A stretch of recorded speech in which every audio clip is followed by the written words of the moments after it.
Bonjour, je fais cette vidéo en tant que philosophe catholique et aujourd'hui j'aimerais parler d'un sujet qui est très humain. Je lisais un article d'une américaine dont le mari est décédé en 2006 et elle racontait donc que le mari souffrait d'un cancer. Au début, on lui avait dit qu'il avait de bonnes chances de survie, mais bon, voilà, ça s'est avéré que ça ne s'est pas avéré. Donc, il est mort plusieurs mois plus tard.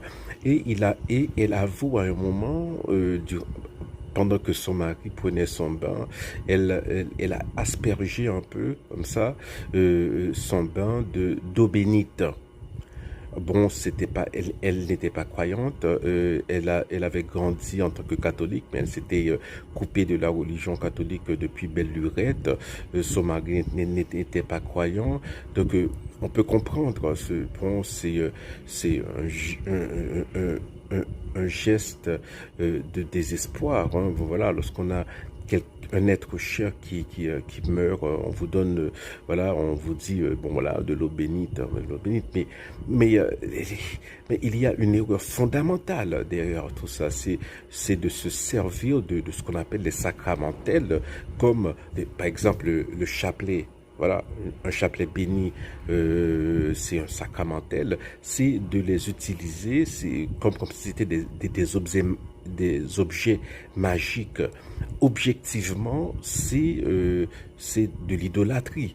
Hein. Voilà, l'eau bénite ne va pas guérir votre cancer lorsque bon voilà vous n'êtes pas catholique pratiquant, vous ne pas parce que le christianisme le catholicisme c'est un package, c'est pas juste aller à la messe prendre la sainte communion, parfois c'est les gens prennent la sainte communion de manière mécanique. Hein, yo pensait que son pain qu'il prend, son espèce de communion, mais non, non, non. Donc il y a la doctrine de la présence réelle du Christ. C'est un acte, c'est le plus grand acte que vous aurez fait de toute votre existence sur terre. Prendre la Sainte Communion.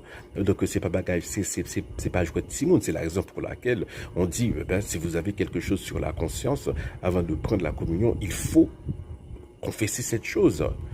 C'est un péché grave. Il le faut. Donc c'est pas un acte banal. Donc la religion n'est pas la magie.